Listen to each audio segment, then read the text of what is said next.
Ngayon pong August 28, 2025, lumabas ang isang malaking balita mula mismo sa SWIFT CBOS Conference na ginanap po sa bansang Canada. Sa event na ito ay pinag-usapan po ng mga banking professionals ang tungkol kay XRP at ang kanyang on-demand liquidity or ODL solution. Ang usapan po ay hindi simpleng chismis lamang dahil ito ay nagmula sa isang interview na ginawa sa mismong event. Dito ay pinakita na ang mga malalaking financial institutions ay hindi lumalayo kay Ripple kundi kabaliktaran. Mas lalo po nilang kinikilala ang kanyang technology. Kaya yan po ang siyang ating pag-uusapan sa video na ito. Pero bago po tayo magpatuloy ay pakibasa na lamang po muna ang disclaimer dito po sa ibaba ng ating screen. Ayan, ano nga ba ang pagkilala ng SWIFT sa blockchain implementation? Sa interview, tinanong si Arthur Pereira mula po sa Key Info Technologies sa Portugal tungkol sa blockchain implementation sa financial systems. Yan, ang sagot po niya ay malinaw dahil ayon sa kanya ang mga institution gaya ng SWIFT ay nagsasagawa ng trials para sa paggamit ng blockchain. Hindi pa daw niya masasabi kung ano ang direksyon ng final na tatahakin ng SWIFT.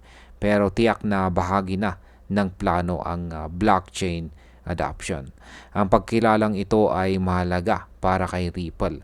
Kapag ang isang giant tulad po ng SWIFT ay nagsimulang mag-eksperimento sa blockchain, ibig sabihin handa silang tanggapin ang bagong technology at posibleng magbukas ng pinto para kay Ripple sa hinaharap. Ang ganito pong uri ng acknowledgement ay nagbibigay ng dagdag na kumpiyansa sa market at maaari pong magdulot ng positive sentiment sa presyo ni XRP. Ayan, meron pong post dito si Smoke. Ayan, sabi niya, SWIFT CBOS in person perspective confirm active banking discussion on Ripple ODL and blockchain implementation. Yes, we do know about on-demand liquidity and Ripple. We aren't partnered with Ripple yet. So, listen. Ayan, panoorin po natin yung 1-minute clip dito. Can I show your face or no? Yeah. Hi, we're here at CBOS, and this gentleman is taking his time to answer a couple questions about blockchain and if it's going to be implemented in the banking system. So, can you let us know how Swift is going to use blockchain for sending money? I'm not sure how Swift going to do it, but for sure they will. It's on its way, and we are doing trials on it. Very good. And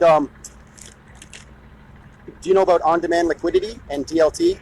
Yes. Okay, and do you know about a company called Ripple, and are they being used? Ripple, yes, of course we do. Oh, wow, that's amazing.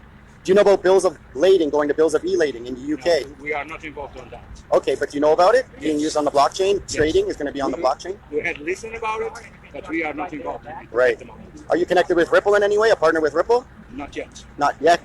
That's a very good answer. All right, I really appreciate your time. And can I ask your name? And Arthur Pereira from Key Info Technologies. nice. And are you here from Portugal? From Portugal. Wow. Well, thank you for coming to Canada, and have a wonderful trip back home. Okay, thank you very much. You take care. Thank you. At ayan, paliwanag po natin ng mabuti ang kanilang pinag-usapan.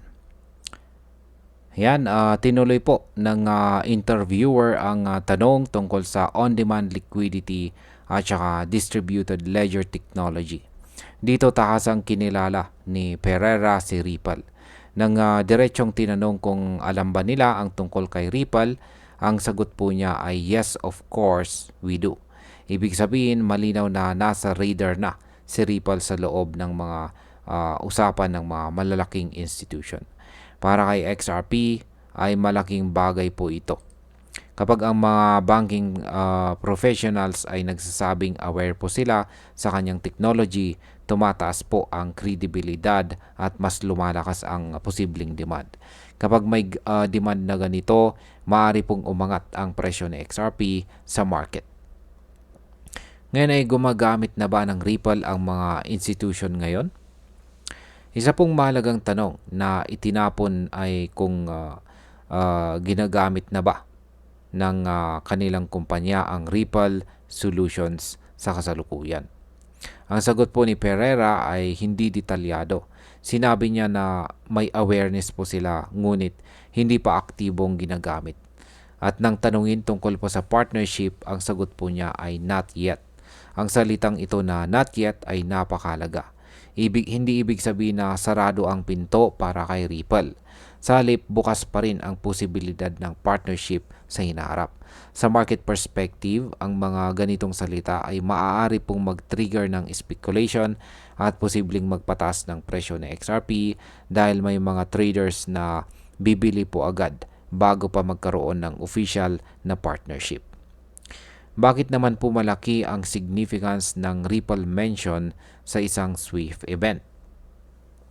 Dapat po nating tandaan na si Ripple ay madalas makita bilang direct competitor ni SWIFT sa larangan po ng cross-border payments.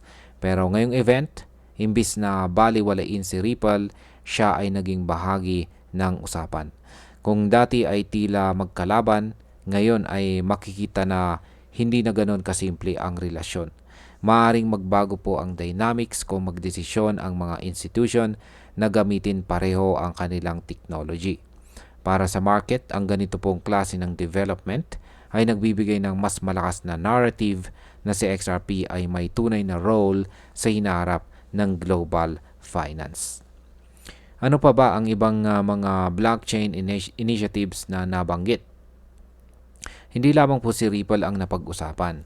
Sa interview na ito ay tinanong din ang tungkol sa iba pang blockchain projects tulad po ng paggamit ng blockchain sa mga bills of lading sa UK. Ipinakita po nito na ang blockchain ay hindi lang limitado sa payments. Lumalawak na ito papunta sa trade finance at saka documentation. Para sa market, mas lumalawak po ang pananaw ng mga tao tungkol sa blockchain. Kapag mas maraming gamit ang blockchain sa real-world applications, mas nagiging valuable din ang mga coin at token na nakatali dito tulad ni XRP. Yan, bilang panghuling katanungan ay ano po ang global implication ng pahayag na ito. Si Pereira ay mula po sa Portugal at bahagi ng isang international company. Ipinapakita po nito na ang blockchain conversation ay hindi lamang nakasentro sa US or Asia. Global na itong kinikilala. Ang kanyang pahayag ay nagpapatibay na ang interes sa blockchain at Ripple ay bahagi po ng mas malawak na usapan sa buong mundo. Sa market impact, ang ganito pong klase ng global recognition ay maaari pong magbigay ng dagdag na push para sa mga investors na pumasok. Lalo na sa mga long-term holders ng XRP, ang awareness na ito ay nagbibigay po ng kumpiyansa na hindi lang hype kundi totoong adoption ang nangyayari. At ayan, bilang panghuli para po sa akin, ang balita mula sa SWIFT CBOS ay napakalaking hakbang para kay Ripple at sa kanyang on-demand liquidity.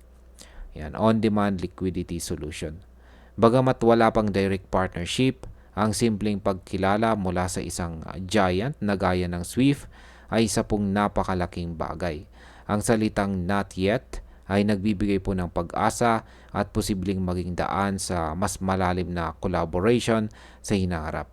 Sa tingin ko po, kung magtutuloy ang ganitong uri ng usapan at lumago ang adoption ng blockchain, makikita po natin sa XRP na mas lalong titibay ang posisyon bilang isa sa pinakamahalagang digital assets sa cross-border payments. Kaya mahalaga para sa mga traders at investors na bantayan ang mga ganitong developments dahil may potential po itong baguhin ang galaw ng presyo ni XRP.